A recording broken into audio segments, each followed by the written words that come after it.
தந்தை மகன் தூய ஆவியின் பேராலே ஆமேன். அரசர்கள் முதல் நூலிலிருந்து வாசகம்.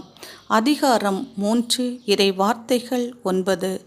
சாலமோன் அரசர் ஆண்டவரிடம், மக்களுக்கு நீதி வழங்கவும் நன்மை தீமை பகுத்தறியவும் தேவையான ஞானம் நிறைந்த உள்ளத்தை அடியேனுக்கு தந்தருளும் என்று வேண்டினார்.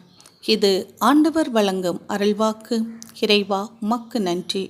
நன்றி தகப்பனே, நன்றி. அதிகாலை தோறும் தட்டி தட்டி எழுப்பி புது கிருபையினாலும் புது எண்ணெயினாலும் புது அபிஷேகத்தினாலும் எங்களை நிறைவு செய்கின்ற எம் அன்பின் பரலோக தகப்பனே, இந்த நாளுக்காகவும் இந்த நேரத்திற்காகவும் உமக்கு கோடான கோடி நன்றிகள் ஏசப்பா.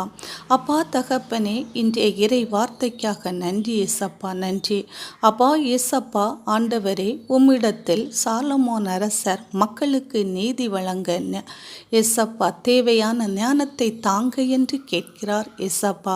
அப்பா தகப்பனே, அதுபோல நாங்கள் ஒவ்வொருவரும் நாங்கள் பணி செய்கின்ற இடங்களிலும் எங்களுடைய குடும்பங்களிலும் எங்களுடைய சமூகத்திலும் எப்படி வாழ வேண்டும் என்பதற்கு தேவையான ஞானத்தை தந்து நாங்களும் நன்றாய் வாழ நீர் எமக்கு துணை புரிவீராக. ஆமேன்.